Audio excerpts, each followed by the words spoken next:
নবী আমার মক্কার জমিনে কোরআনের দাওয়াত দেয়। আবু জেহেল, উতবা, শাইবা, আবু লাহাব আমার নবীকে মক্কার জমিনে কোরআনের দাওয়াত দিতে দেয় না। কোরআনের দাওয়াতের বিরুদ্ধে প্রতিবন্ধকতা সৃষ্টি করে। নবী আমার দিনের আলোতে কোরআনের দাওয়াত দিতে পারে না। এমনকি সাহাবায়ে কেরাম ও দিনের আলোতে একজন সাহাবী আর একজনের সাথে দেখা করতে পারে না।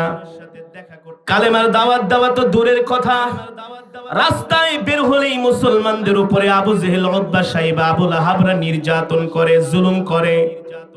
ও মুসলমান, আমি আপনাদের সামনে যে কোরআন পড়লাম, এই কোরআন দুনিয়ার জমিনে আল্লাহ নবী কোরআনকে প্রতিষ্ঠিত করতে যে হাবিবে কিবরিয়া রাহমাতুল লিল আলামিন উহুদের ময়দানে দান মুবারক শহীদ করেছে, ঠিক কিনা বলে? নবী আমার হাসরের মাঠে উঠবে রক্তাক্ত অবস্থায়। হাবিবে কিবরিয়া, ও যুবক, তোমার নবী, আমার নবী, কলিজার টুকরা বিশ্ব নবী হাসরের ময়দানে উঠবেন রক্তাক্ত অবস্থায়। নবীজির দান মোবারক শহীদ হয়েছে। নবীজির শরীরের মধ্যে অসংখ্য তরবারির আঘাত, তীরের আঘাত। নবীজির শরীর ক্ষত বিক্ষত হয়েছে। কেমন ক্ষত বিক্ষত হয়েছে? কোরআনের জন্য। আজকে আমরা একটু কোরআনের মজমায় এসে বসতে চাই না। মসজিদে নামাজ পড়তে গেলে 10 মিনিট দেরি হইলে ইমাম সাহেবের দিকে চোখ গরম করে তাকায়। এমন কিছু মুসলমান আছে কি আছে না? বারবার ঘড়ির দিকে তাকায় আর বলে, হুজুর তাড়াতাড়ি ওয়াজ শেষ করেন। তারাবি নামাজ পড়তে গেলে বলে, হুজুর আপনার এত দেরি লাগে কে? ওই মসজিদে 10 মিনিটে তারাবি শেষ হয়ে যায়, আর আপনার আধা ঘন্টা লাগে কেন? দিনের কাজ করতে গেলে কষ্ট লাগে, ধৈর্য হারা হয়ে যায়। এর মানে হলো ঈমান দুর্বল, ঠিক কিনা বলেন? অথচ যুবক, তোমার আমার নবী, কলিজার নবী, বিশ্ব নবী, এই কোরআনের জন্য, দ্বীনের জন্য কেমন ত্যাগ স্বীকার করেছিলেন। হাবিবে কিবরিয়া রাহমাতুল লিল আলামিন ঘরের ভিতরে একদিন তার জামা মোবারক শরীর থেকে খুলেছে। আম্মা জানা আয়েশা রাদিয়াল্লাহু তাআলা আনহা নবীজির শরীরের দিকে তাকায় বলে, গো আমার প্রাণের স্বামী, ছোটবেলায় কি আপনার কোনো রোগ ঠোগ হয়েছিল কিনা? ছোটবেলায় কি আপনার বসন্ত উঠেছিল কিনা? ছোটবেলায় কি আপনার কোনো কুষ্ঠ রোগ হয়েছিল কিনা? আল্লাহর নবী বলেন, ও আয়েশা, তুমি এই কথা আমাকে কেন জিজ্ঞেস করলে? আম্মা জানা আয়েশা বলে, ওগো আল্লাহর নবী, প্রাণের স্বামী, আপনার শরীরের মধ্যে অসংখ্য দাগ দেখতেছি, বড় বড় দাগ, কালো কালো দাগ। এই দাগ তো মনে হয় কুষ্ঠ রোগের দাগ অথবা বসন্তের দাগ। হাবিবে কিবরিয়া বলে, আয়েশা রে, আমার কুষ্ঠ রোগ হবে তো দূরের কথা, আমার বসন্ত উঠবে তো দূরের কথা, আমার শরীরের মধ্যে মাছি মশা বসা আল্লাহ হারাম করে দিয়েছে। আল্লাহু আকবার, জোরে বলেন আল্লাহু আকবার। আমার নবীর শরীর মোবারকে মাছি মশা বসা ছিল কি ছিল? নবী আমার রাস্তা দিয়ে হেঁটে যায়, আকাশের মেঘমালা আমার নবীকে ছায়া দেয়। আল্লাহু আকবার। শুধু নবীকে ছায়া দেয় না, আমার নবীর আম্মা জান হযরতে আমিনা যখন আমার নবীর পেটে চলে আসলো, আল্লাহু আকবার, হযরতে আমিনা রাস্তা দিয়ে হেঁটে যায়, আকাশের মেঘমালা এসে আমিনার মাথার উপরে ছায়া দেয়। আর মেঘমালা বলে, আমিনা, তুমি কি জানো তোমার পেটের মধ্যে কে আছে? তোমার গর্ভে হচ্ছেন দোজাহানের বাদশা রাহমাতুল লিল আলামিন। তুমি রাস্তা দিয়ে হাঁটবা আর তোমার শরীরে রৌদ্র লাগবে, এটা আমরা মেঘমালা সহ্য করতে পারি না। আল্লাহু আকবার। নবীর সম্মানে আল্লাহর নবীর আম্মা জানকেও আকাশের মেঘমালা ছায়া দেয়। হযরতে আমিনা রাস্তা দিয়ে হেঁটে যায়, গাছপালাগুলো আমিনাকে সালাম দেয় আর বলে, আমিনা, তোমার গর্ভে কে আছে জানো? তোমার গর্ভে দোজাহানের বাদশা রাহমাতুল লিল আলামিন। আল্লাহু আকবার। হযরতে আমিনা আল্লাহর নবীর গর্ভে, আমিনার গর্ভে আল্লাহর পয়গম্বর মুহাম্মদুর রাসূলুল্লাহ সাল্লাল্লাহু আলাইহি ওয়াসাল্লাম। হযরতে আমিনা পানি আনার জন্য কূপের কাছে যায়।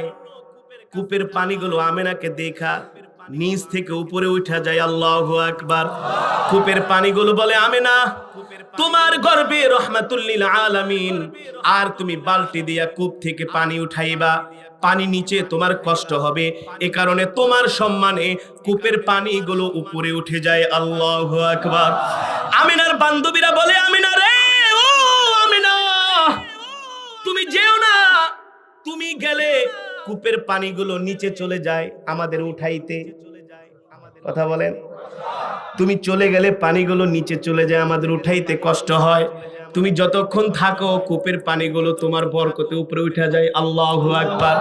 কূপের পানিগুলো আমিনাকে ডাক দিয়া বলে, আমিনা, তুমি কেন আসতো পানি নেওয়ার জন্য? তুমি চাইলে তো আমরা কূপের পানিও তোমার বাড়িতে চলে যেতাম। আল্লাহু আকবার। এমন বরকতের নবী, দয়ার নবী, মায়ার নবী, মরুভূমির মধ্যে মৃত গাছের নিচে বসে পড়ে। আল্লাহর নবীর বরকতে মরুভূমির মৃত গাছ সাথে সাথে জিন্দা হয়ে যায়। সেই নবীর শরীরে অসংখ্য দাগ। কি অসংখ্য দাগ? আম্মা জান আয়েশা বলে, আপনার কি কুষ্ঠরোগ হয়েছিল কিনা?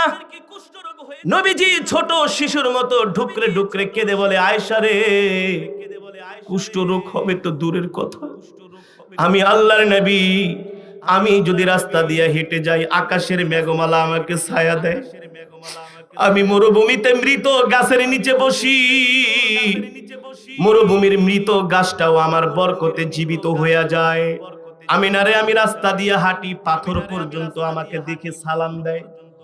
ওগো আল্লাহ নবী, আপনি আমাদের নবী, আপনি শুধু মানুষের নবী না, আপনি আমাদের নবী। আল্লাহু আকবার। মেরাজের রাত্রে আল্লাহর নবী হযরতে আবু বকরকে সাথে নিয়ে মক্কা থেকে হিজরত করে মদিনায় গেলেন। মক্কা থেকে মদিনার দূরত্ব 450 কিলোমিটার। কত কিলোমিটার?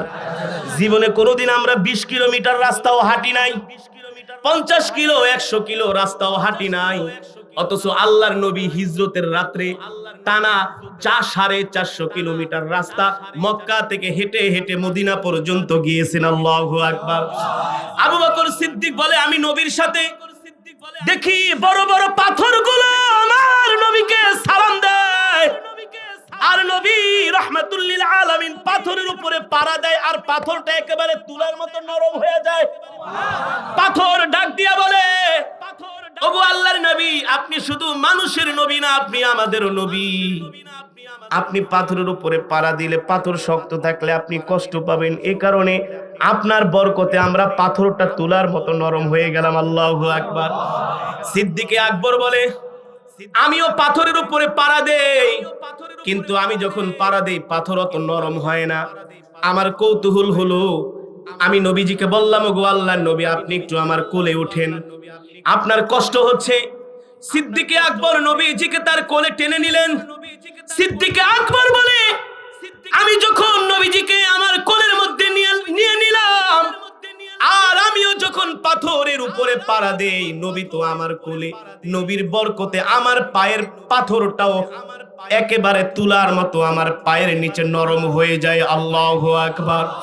এমন বরকতের নবী, দয়ার নবী, মায়ার নবী, হাবিবে কিবরিয়া রাহমাতুল লিল আলামিনকে এ কারণে আল্লাহ বলেছেন, ওয়া মা আরসালনাকা ইল্লা রাহমাতাল লিল আলামিন। আল্লাহু আকবার। ও নবী, আপনি হচ্ছেন সমগ্র বিশ্ববাসীর জন্য রহমত। আমি আল্লাহ আপনাকে রহমত করে দুনিয়াতে পাঠাইছি। অন্য আয়াতে আল্লাহ বলছেন, মা কানা মুহাম্মাদুন আবা আহাদিম মির রিজালিকুম ওয়ালাকির রাসূলুল্লাহি ওয়া খাতামান নাবিয়্যিন। ও নবী, আমি আল্লাহ আপনাকে দুনিয়ার জমিনে শেষ নবী করে পাঠাইছি, আপনার পরে আর কোন নবী আসবে না, আপনাকে দুনিয়াতে পাঠাইছি, আর আমি আল্লাহ খতমুন নবুয়তের দরজাকে বন্ধ করে দিয়েছি। আল্লাহু আকবার। কেউ যদি আমার নবীর পরে নবী দাবি করে, সে হবে কাফের। জোরে বলেন কি? সে হবে কাফের। বাংলাদেশে একদল কাদিয়ানি আছে, আমার নবীকে নবী মানে না। ও যুবক, তোমরা কি জানো বাংলাদেশে একদল কাদিয়ানি আছে, আমার নবীকে নবী মানে না। তারা নবী মানে গোলাম মোহাম্মদ শয়তানটাকে, যেই শয়তান বাথরুমে পড়ে মরছে। বাথরুমে কি ভালো মানুষ পড়ে মরে? হ্যাঁ, ওই গোলাম মোহাম্মদ কাদিয়ানি নিজেকে নবী দাবি করছে, বলে আমি নবী, আমি নবী। আল্লাহ বলে, তোর নবীটা বানাইতাছি, তুই বাথরুমে আয়। গোলাম মোহাম্মদ কাদিয়ানি বাথরুমে গেছে, একেবারে হাই কমান্ডের ভিতরে চিত্তরায় পড়ে মরে রয়েছে। সুতরাং আল্লাহর নবীর সাথে যে বেয়াদবি করে তার পরিণাম ভালো। এমন দয়ার নবী, মায়ার নবী, আল্লাহ নবীকে উদ্দেশ্য করে বলছেন, লাকাদ জাআকুম রাসূলুম মিন আনফুসিকুম আজিজুন আলাইহি মা আনিতুম হারিসুন আলাইকুম বিল মুমিনিনা রাউফুর রহিম। ও নবী, আমি আল্লাহ আপনাকে দুনিয়ার জমিনে মুমিনের জন্য বন্ধু করে পাঠাইছি। আল্লাহু আকবার। আপনি হচ্ছেন উম্মতের দরদি নবী। আপনি কেমন নবী? আপনি দয়ার নবী, আপনি মায়ার নবী। আমি আল্লাহ রাউফুর রহিম, আপনিও হচ্ছেন রাউফুর রহিম। আল্লাহু আকবার। ও মুসলমান, এই দয়ার নবী, মায়ার নবী মক্কা থেকে হিজরত করে মদিনায় যায়। কেমন বরকতের নবী দেখেন। একটা মানুষ কয়দিন পর্যন্ত আর না খেয়ে থাকতে পারে? নবী 3 দিন পর্যন্ত না খাওয়া, ক্লান্ত, পরিশ্রান্ত, তৃষ্ণার্ত। সিদ্দিকে আকবর নবীজির চেহারার দিকে তাকায় দেখে নবীর পা চলে না, নবী কথা বলতে পারে না, ক্ষুধার যন্ত্রণায়, পানির পিপাসায়। সিদ্দিকে আকবর বলে, ওগো আল্লাহর নবী, ক্ষুধা লেগেছে। রাহমাতুল লিল আলামিন বলে, আবু বকর দেখেন তো কোথাও কোনো বাড়িঘর দেখা যায় কিনা। সিদ্দিকে আকবর এদিক তাকায় সেদিক তাকায়, কোনো বাড়িঘর দেখে না।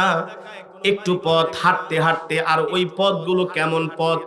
সেই সময় কোনো আধুনিক রাস্তাঘাট ছিল না, কোনো বিমান ছিল না, কোনো দামি গাড়ি ছিল না। নবী আমার রাহমাতুল লিল আলামিন পাহাড়ের চূড়া বেয়ে বেয়ে, পাথরের পথ বেয়ে বেয়ে নবী মক্কা থেকে মদিনায় গিয়েছেন। ঠিক কিনা বলেন?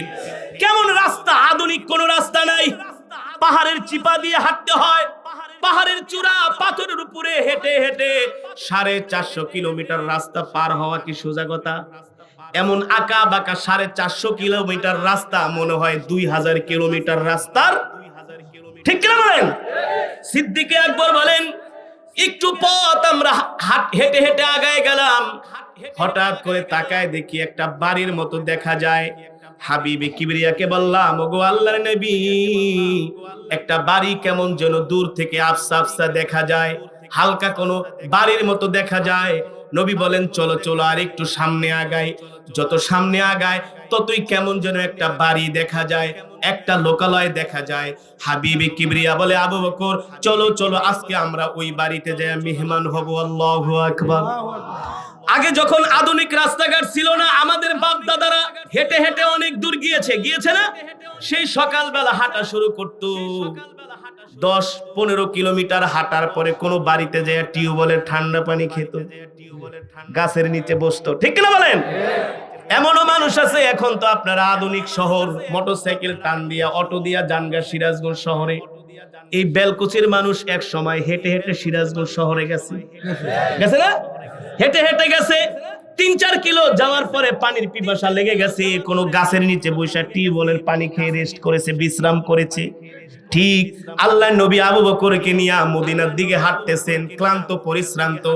একটা বাড়ি দেখা যায়। ও যুবক, ভালো করে খেয়াল করো, তোমার আমার নবী কেমন বরকতের নবী। আল্লাহ কি বরকত দিয়ে নবীকে দুনিয়াতে পাঠাইছে। আল্লাহু আকবার। যত হাঁটে বাড়িটা তত কাছে চলে আসে। হাঁটতে হাঁটতে রাহমাতুল লিল আলামিন বলে, আবু বকর চলো চলো, আমরা ওই বাড়িতে আজকে মেহমান হব। সিদ্দিকে আকবর নবী সহ হেঁটে হেঁটে একেবারে বাড়ির দ্বারের কাছে চলে গেলেন, একেবারে বাড়ির প্রান্তে চলে গেলেন। নবীজি আর আবু বকর বাড়ির দরজার সামনে চলে গেলেন। আবু বকর একটা জোরে কাশি দিলেন, নবীজি সালাম দিলেন, আসসালামু আলাইকুম ওয়া রাহমাতুল্লাহ। আল্লাহু আকবার। দো জাহানের বাদশার সালাম। একবার সালাম দিলেন, ঘর থেকে কোনো আওয়াজ আসে না। দ্বিতীয়বার আওয়াজ করলেন, কোনো আওয়াজ আসে না। তৃতীয়বার আওয়াজ করলেন, ঘর থেকে আওয়াজ আসলো, তোমরা কারা? সিদ্দিকে আকবর বলে, ও বাড়ির সদস্যরা, আমরা হচ্ছি 2 জন মুসাফির মানুষ। আমরা মক্কা থেকে এসেছি, মদিনায় যাব। আমাদের প্রচন্ড পিপাসা লেগেছে। তোমার ঘরে যদি কোনো পানি থাকে আমাদেরকে একটু পানি দাও, অথবা যদি অন্য কোনো মেহমানদারির ব্যবস্থা থাকে, আমাদের 2 জন পথিক মুসাফিরকে আমাদেরকে মেহমানদারি করো। আল্লাহু আকবার। ওই বাড়িটা ছিল আবু মাবাদের বাড়ি। আল্লাহু আকবার। আবু মাবাদ বাড়িতে ছিলেন না, তিনি বকরি চরানোর জন্য বকরি নিয়ে মাঠে চলে গিয়েছেন। আবু মাবাদের স্ত্রী উম্মে মাবাদ ঘরের মধ্যে বসা, একটু দরজার ফাঁক দিয়া বাহিরের দিকে তাকায় দেখে এত সুন্দর সুদর্শন চেহারার একজন যুবক তার বাড়ির সামনে দরজার সামনে দাঁড়ানো। এত সুন্দর চেহারার মানুষ আজ পর্যন্ত কোনোদিন দেখে নাই। আল্লাহু আকবার। নবীজি যখন আবু মাবাদের বাড়ির দরজার সামনে দাঁড়ালো, নবীজির বরকতে পুরা বাড়িটা সুগন্ধিতে ভরে গেল। মনে হয় জান্নাতের ঘেরান তার বাড়ির মধ্যে ছড়িয়ে পড়েছে। আল্লাহু আকবার। উম্মে মাবাদ বলে, খোদার কসম করে বলি, ওই যুবকটা যখন আমার ঘরের দরজার সামনে দাঁড়ানো, আমি তার চেহারার দিকে এক পলক তাকাইলাম। তার চুলগুলো এত সুন্দর, তার চেহারা এত সুন্দর, তার হাতের আঙ্গুলগুলো এত সুন্দর, তার হাতের নখগুলো এত সুন্দর, তার চুলগুলো এতটা কোকড়ানো কোকড়ানো, তার বডি ফিগার এত সুন্দর, এত সুন্দর সুদর্শন যুবক আজ পর্যন্ত আমি আমার এই মক্কার জমিনে তো দেখি নাই। আমি কোনোদিন এত সুন্দর যুবক আমার চোখের সামনে পড়ে নাই। আল্লাহু আকবার। উম্মে মাবাদ বলে, আমি ওই যুবকের সালামের আওয়াজ শুনলাম, এত সুন্দর কণ্ঠ। আল্লাহু আকবার। এত সুন্দর কণ্ঠের আওয়াজ আমি আজ পর্যন্ত শুনি নাই। এবার সিদ্দিক আকবর বলে, ও ঘরের সদস্য, আপনি কে? আপনাকে আমরা চিনি না, আমরা দুইজন মুসাফির মানুষ, আমাদের প্রচন্ড পানির পিপাসা লেগেছে, আমাদেরকে একটু খাওয়ার ব্যবস্থা করেন। ওই ঘর থেকে আওয়াজ আসলো, আমরা তো গরিব মানুষ, কিছু ছাগল বকরি আমরা পালি, সেখান থেকে কিছু দুধ দহন করি, আর ওই দুধ বিক্রি করে আমাদের জীবন চলে, ওই দুধ খেয়ে আমাদের জীবন চলে। আমরা তোমাদেরকে কিভাবে মেহমানদারি করব? আমাদের ঘরে তো কিছু নাই। আল্লাহর নবী হাবিবে কিবরিয়া রাহমাতুল লিল আলামিন দেখেন ঘরের দরজার সামনে একটা বকরি বাঁধা। সুবহানাল্লাহ বলেন। নবীজি বললেন, আবু বকর, উম্মে মাবাদকে জিজ্ঞেস করো, এই যে ঘরের সামনে যেই বকরি বাঁধা, এই বকরি থেকে যদি আমরা দুধ দহন করে খাই তার কোনো আপত্তি আছে কিনা? আবু বকর বললেন, শোনেন শোনেন, আপনার ঘরের দরজার সামনে যেই বকরিটা বাঁধা আছে, এই বকরি থেকে যদি আমরা দুধ দহন করে খাই আপনার কোনো আপত্তি আছে কিনা? উম্মে মাবাদ ঘর থেকে আওয়াজ দেয়, আরে বোকা, এই বকরিটা একটা অসুস্থ বকরি, হাঁটতে পারে না, চলতে পারে না, প্রতিবন্ধী। অসুস্থ হওয়ার কারণে আমরা তাকে মাঠেও ঘাস খাওয়ানোর জন্য নিয়ে যাই না। তোমরা দুধ দহন করবা তো দূরের কথা। হাবিবে কিবরিয়া বলে, আবু বকর, আপনি জিজ্ঞেস করেন, আমি যদি এই বকরি ক্ষেত থেকে দুধ বের করতে পারি তার কোনো আপত্তি আছে কিনা? আল্লাহু আকবার। উম্মে মাবাদ জানে না আজকে তার বাড়িতে দোজাহানের বাদশা এসেছে, ঠিক কিনা বলেন? ঠিক কিনা বলেন? উম্মে মাবাদ কি জানে আল্লাহর নবী আসছে? জানে না। উম্মে মাবাদ বলে, হায় রে বোকা, এই অসুস্থ বকরি থেকে আবার দুধ কিভাবে দহন করবা? নবীজি বলে, ও আবু বকর, উম্মে মাবাদকে বলেন, আমি যদি দুধ বের করতে পারি তার কোনো আপত্তি আছে কিনা? উম্মে মাবাদ হাসি দিয়া বলে, ঠিক আছে পথিক মুসাফির, তোমরা যদি পারো এই বকরি থেকে দুধ দহন করে তোমরা দুইজনে খাও আর পরিতৃপ্ত হও। আল্লাহু আকবার। আরে কেনই বা পারবে না? আমার নবী তো রাহমাতুল লিল আলামিন। আমার নবীর কথা আল্লাহ কোরআনে বলেছেন, ওয়া মা আরসালনাকা ইল্লা রাহমাতাল লিল আলামিন। আল্লাহু আকবার। নবী আমার যখন বকরির সামনে দাঁড়াইছে, বকরি দেখে নবীকে চিনে গিয়েছে। আল্লাহু আকবার। ওই বকরি বলে, আসসালামু আলাইকা ইয়া রাসূলুল্লাহ। ও নবী, আপনি শুধু মানুষের নবী না, আপনি তো আমার নবী। আল্লাহু আকবার। এবার নবীজি বিসমিল্লাহ বলে ওই বকরির শরীরের মধ্যে, পায়ের মধ্যে হাত দিয়েছে, শুধু তার বরকতি হাতটা লাগাইছে। নবীজির হাত ওই বকরির সাথে লাগানোর সাথে সাথে অসুস্থ বকরিটা দুইটা কান ছাড়া মেরে দাঁড়ায় গেছে। আল্লাহু আকবার। এবার পয়গম্বর বলে, ও আবু বকর, যাও যাও, উম্মে মাবাদের ঘর থেকে একটা বড় বালতি নিয়ে আসো, পাত্র নিয়ে আসো। আবু বকর বলে, একটা বড় পাত্র দেন। উম্মে মাবাদ হেসে বলে, আরে বোকা, অসুস্থ বকরি বড় পাত্র দিয়া কি করবা? ছোট পাত্রই তো দুধে ভরবে না। সে তো আর জানে না রাহমাতুল লিল আলামিনের বরকতি হাত লেগেছে, ঠিক কিনা বলেন? এবার ঘর থেকে যখন বড় একটা বালতি দেওয়া হলো, হাবিবে কিবরিয়া রাহমাতুল লিল আলামিন বিসমিল্লাহ বলে ওই বকরির স্তনের মধ্যে হাত দিলেন। নবীজি হাত দিতে দেরি, একেবারে কলের টেপের মতো ওই বকরির স্তন থেকে দুধ বের হচ্ছে, বের হচ্ছে। আল্লাহু আকবার। দুধ বের হতে হতে বালতি ভরে গেল। বকরি বলে, ওগো আল্লাহর নবী আরো দুধ লাগবে কিনা বলেন। ওগো নবী, শুধু দুধ না, আমি আমার কলিজাও আমার নবীর জন্য কেটে দিতে পারি। আল্লাহু আকবার। এবার এক বালতি দুধ হয়ে গেল। রাহমাতুল লিল আলামিন বললেন, আবু বকর এবার তুমি দুধ খাও। নবীজিকে বললেন, আবু বকর বললেন, না আপনি আগে খান। নবীজি বলল, না না তুমি আগে খাও। এবার হাবিবে কিবরিয়া আবু বকরকে নিজের হাত দিয়া বকরির দুধ পান করায় দিলেন। নবীজি বললেন, আবু বকর আপনার পেট ভরেছে কিনা? আবু বকর বলে, আল্লাহ রাব্বুল আলামিন আজকে আমাকে যেই আপনার বরকতি হাতে বকরির দুধ আমাকে পান করিয়েছে, ওগো নবী আপনার হাতের দুধ খেয়ে আমি পরিপূর্ণ তৃপ্ত হয়েছি। আল্লাহু আকবার। এবার নবীজি নিজের হাতে দুধ পান করলেন, যেমন দুধ তেমন। এবার নবী বলে, আবু বকর যাও যাও দুধের বালতিটা যায় উম্মে মাবাদকে দিয়ে আসো। উম্মে মাবাদ তো অবাক হয়ে গেছে, হায় রে অসুস্থ বকরি, হাঁটতে পারে না, চলতে পারে না, এর থেকে আবার এত এক বালতি দুধ কে বের করলো? আরে এমন যুবক তো আমি মক্কার জমিনে কোনোদিন দেখি নাই। এত সুন্দর চেহারার যুবক, সে যখন আমার বাড়িতে ঢুকেছে তার শরীরের ঘ্রাণে আমার বাড়িটা পুরা সুগন্ধির ঘ্রাণে ভরে গিয়েছে। আল্লাহু আকবার। এবার হাবিবে কিবরিয়া বললেন, আবু বকর দুধের বালতিটা আবু মাবাদের ঘরে দিয়ে আসো। আবু মাবাদের ঘরে দুধের বালতি দিয়া নবীজি বলে, চলো চলো এবার আমরা মদিনার দিকে রওনা শুরু করি। নবীজি আবু বকর সহ মদিনার দিকে রওনা শুরু করলেন। উম্মে মাবাদ বাড়ির দরজার সামনে আসে তাকায় দেখতেছে দুইজন মানুষ মদিনার দিকে যাচ্ছে। এত সুন্দর মানুষ আজ পর্যন্ত কোনোদিন তার চোখের ইশারায় পড়ে নাই। আল্লাহু আকবার। নবীজি মদিনায় চলে আসলেন। এবার আবু মাবাদ বকরি চড়ায় বাড়িতে আসলেন। বাড়িতে আসার পরে এমন ঘেরান, আল্লাহু আকবার। ওই উম্মে মাবাদের স্বামী আবু মাবাদ বলে, এই স্ত্রী, আজকে বাড়ির মধ্যে পাড়া দিয়ে কেমন যেন একটা পরিবর্তন দেখতেছি। আমার বাড়িতে কেমন যেন খুশবুর ঘেরান। এই ঘেরান মনে হয় কোন দুনিয়ার ঘেরান না, জান্নাতের ঘেরান। আল্লাহু আকবার। এই স্ত্রী, এত সুন্দর ঘেরান নিয়ে আমার বাড়িতে কে আসছে রে? উম্মে মাবাদ বলে, ওগো প্রাণের স্বামী, বিশ্বাস করেন খোদার কসম করে বলি, আপনি বকরি চড়াইতে যখন চলে গিয়েছেন ঠিক ভর দুপুর বেলা দুইজন লোক আমাদের বাড়িতে এসেছে। ওগো নবীজি, সে যখন আমার বাড়িতে ঢুকলো তার শরীরের ঘ্রাণে পুরা আমাদের বাড়িটা সুগন্ধিতে ভরে গেল। আল্লাহু আকবার। এবার উম্মে মাবাদ ঘটনা খুলে বলতেছে, ওগো প্রাণের স্বামী, একটু আগে আমাদের বাড়িতে দুইজন লোক আসছে। একজন যুবক এত সুন্দর, তার চেহারাটা এত সুন্দর, তার চোখ দুটি এত সুন্দর, তার চুলগুলো এত সুন্দর। কেনই বা সুন্দর হবে না?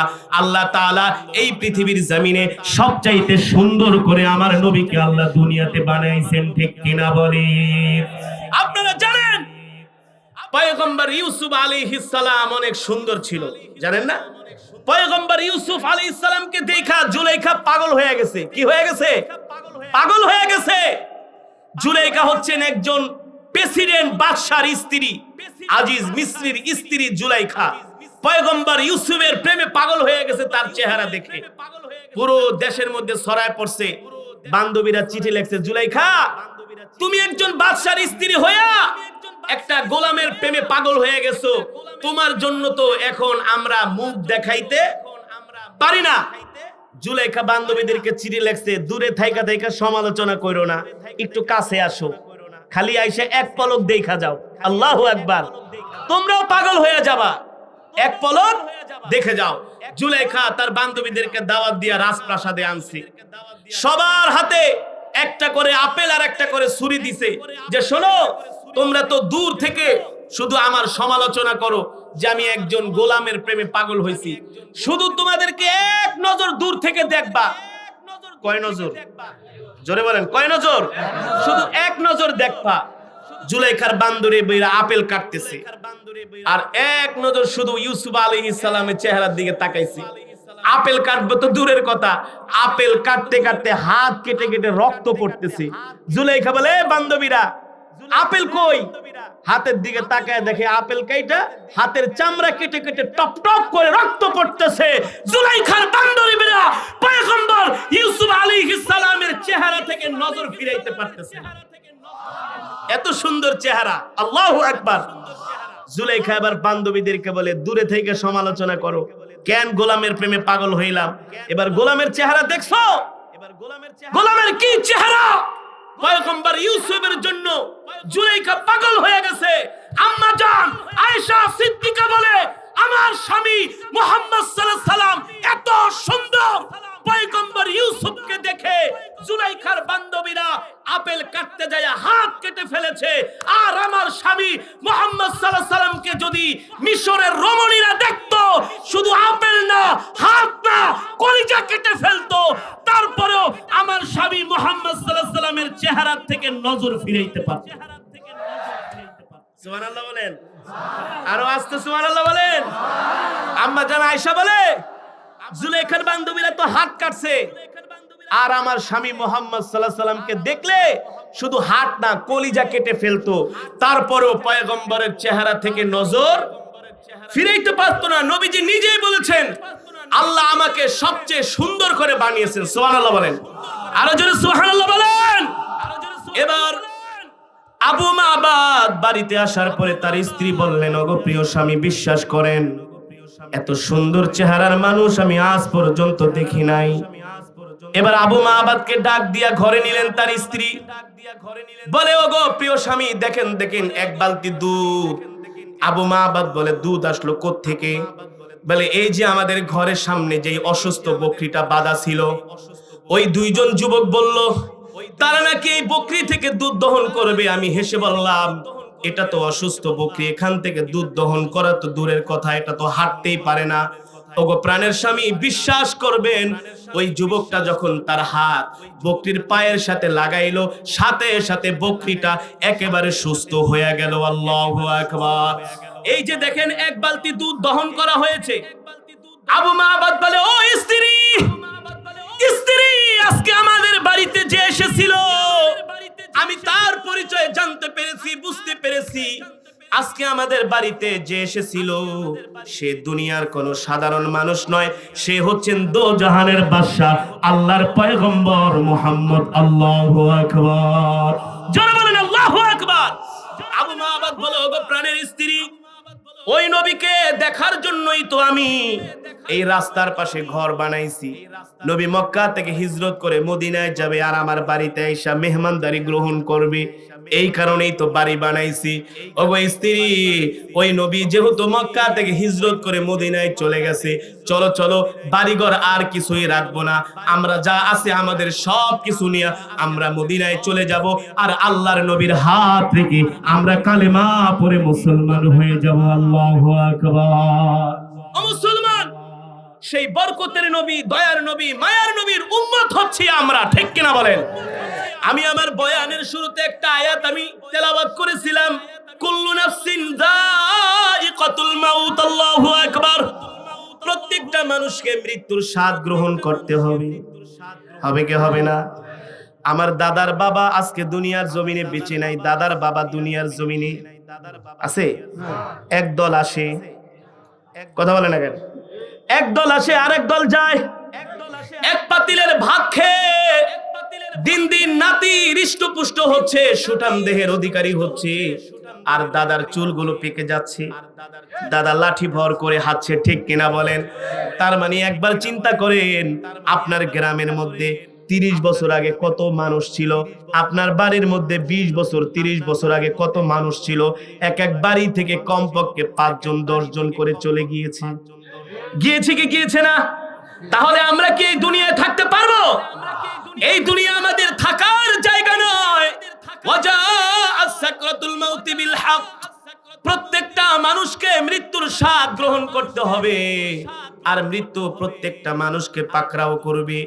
এই কারণে মুসলমান, আল্লাহর নবী মৃত্যুর চিন্তায় এতটা পেরেশান ছিলেন, আল্লাহর নবী মৃত্যুর চিন্তায় এতটা পেরেশান ছিলেন, নবীজি সব সময় মৃত্যুকে স্মরণ করতেন, সব সময় নবীজি মৃত্যুকে স্মরণ করতেন।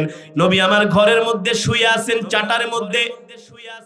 নবীজির প্রিয় সাহাবী হযরতে ওমর একদিন আসলেন নবীর ঘরের দরজার সামনে, ঘরের ভিতরে ঢুকলেন, আর আল্লাহর নবী চাটার মধ্যে শুয়ে আছে। চাটাইয়ের দাগে নবীজির শরীর একেবারে লাল হয়ে গিয়েছে। হযরতে ওমর বলে, ওগো আল্লাহর নবী, আপনি মদিনার প্রেসিডেন্ট, রোম পারস্যের বাদশারা কত আরাম করে, আর আপনি মদিনার প্রেসিডেন্ট হইয়া খেজুর পাতার চাটারের মধ্যে ঘুমান। এই কষ্ট তো আমি সহ্য করতে পারি না। আপনার জন্য একটা নরম বিছানার আয়োজন করে হাবিবে কিবরিয়া বলে, ওমর ওমর, এই দুনিয়াতে আমরা আরাম করতে আসি নাই, এই দুনিয়া ছেড়ে আমাদেরকে চলে যেতে হবে। এই দুনিয়া আমাদের আসল বাড়ি না, আমাদের আসল বাড়ি হচ্ছে জান্নাত। ঠিক কিনা বলেন? আমাদের আসল বাড়ি কোথায়? একজন মুমিনের জন্য জান্নাতটা হলো শুধু মৃত্যু। একজন মুমিন যখন মৃত্যু বরণ করবে, তার স্থান আল্লাহ তাআলা জান্নাতে দিয়ে দিবেন। ঠিক কিনা বলেন? এ কারণে মৃত্যুর কথা আমাদেরকে বেশি বেশি স্মরণ করতে হবে। দুনিয়ার লোভ লালসায় পড়ে, দুনিয়ার ধান্দায় পড়ে আমরা আজকে মৃত্যুর কথা ভুলে গিয়েছি। ও যুবক, কোন সময় তোমার আমার নামে মসজিদের মিনার থেকে মাইক দিয়া ঘোষণা হয়, অমকে চলে গেছে রাত 3টা বাজে, অমকে চলে গেছে ভোর 5টা বাজে। ও যুবক, ও মুসলমান, এই দুনিয়াতে আমরা থাকতে পারবো না। 1 সেকেন্ডের কোনো ভরসা নাই, 1 মিনিটের কোনো ভরসা নাই। আমরা ওয়াজ শোনার জন্য এই মাহফিলে আসছি, এই মাহফিল থেকে বাড়ি পর্যন্ত যেতে পারবো কিনা তারও কোনো গ্যারান্টি নাই। আছে কোনো গ্যারান্টি? কোনো গ্যারান্টি নাই। কত বক্তা ওয়াজের মঞ্চে কেবল ওয়াজ শুরু করছে, মঞ্চেই ইন্তেকাল করছে। কত নায়িকা গান গাওয়ার জন্য মঞ্চে উঠছে, কেবল মাইক ধরে গানে টান মারছে, শেষ। ওই দিন পত্রিকায় দেখলাম একজন চেয়ারম্যান প্রার্থী মঞ্চে উঠে শুধু জয় বাংলা বলছে, সাথে সাথে কথা গানা সাথে সাথে সে কি জানে তার মৃত্যু হবে? আরে সে তো চেয়ারম্যান হবে, জনগণের সেবা করবে, সে জানে না এই আজকের মঞ্চটাই, আজকের সবাই ছিল তার জীবনের শেষ সভা। ঠিক কিনা বলেন? এ কারণে মুসলমান, আল্লাহ রাব্বুল আলামিন কোরআনের মধ্যে সে কথাই বলেছেন। আল্লাহ বলেছে, ও বান্দারা, ইদা জাআ আজালুহুম লা ইস্তাখিরুনা সাআতা ওয়া লা ইস্তাকদিমুন। মৃত্যু এমন একটা বিধান, মৃত্যু আল্লাহর পক্ষ থেকে এমন একটা নির্দেশ, 1 সেকেন্ড আগেও আসবে না, 1 সেকেন্ড পরেও আসবে না। তোমার মৃত্যু যদি হয় আমেরিকায়, তুমি আমেরিকায় যাবা। তোমার মৃত্যু যদি হয় মদিনায়, তুমি মদিনায় যাবা। তোমার মৃত্যু যদি হয় বিমানের মধ্যে, তুমি বিমানে যাবা। তোমার মৃত্যু যদি হয় গাড়ি অ্যাক্সিডেন্টে, সেখানেই তোমার মৃত্যু হবে। ঠিক কিনা বলে? আরেকটা কথা বলে আমি আমার বয়ান শেষ করব। পয়গম্বর সুলাইমান আলাইহিস সালাম আছে না, তিনি তো সমস্ত মাখলুকাতের ভাষা জানতেন। কি করতেন? ভাষা জানতেন। একদিন পয়গম্বর সুলাইমান আলাইহিস সালাম তার সিংহাসনে বসে আছে, তার একজন উম্মত, একজন ঘনিষ্ঠ মানুষ, তাকে পয়গম্বর সুলাইমান আলাইহিস সালাম খুব ভালোবাসতেন। আল্লাহু আকবার। দুইজনে বসে গল্প করতেছেন, আর হঠাৎ করে মালাকুল মউত আজরাইল আসছে সুলাইমান আলাইহিস সালামের দরবারে। আজরাইল আসার পরে সুলাইমান আলাইহিস সালাম গল্প করতেছে, আর তার পাশে বসা সুলাইমান আলাইহিস সালামের যে ঘনিষ্ঠ মানুষ, তার উম্মত, তার দিকে আজরাইল বড় বড় চোখ খুলে তাকায়, আর ওই লোকটা দেখে ভয় পেয়ে যায়। ওগো পয়গম্বর, দেখতেছি মালাকুল মউত আজরাইল আমার দিকে বড় বড় চোখ করে তাকায়, কারণটা কি? আমাকে আবার ধরবে কিনা, ভয় পেয়ে গেছি। ওই লোকটা বলতেছে, আপনার তো অনেক ক্ষমতা, জিনে তো আপনার কথা শুনে। একটা কাজ করেন, আপনি আমাকে জিনের মাধ্যমে আপনার রাজ্য থেকে অন্য রাজ্য পাঠায় দেন, যাতে আজরাইল আমার দিকে না তাকায়, আমি যাতে ভয় না পাই।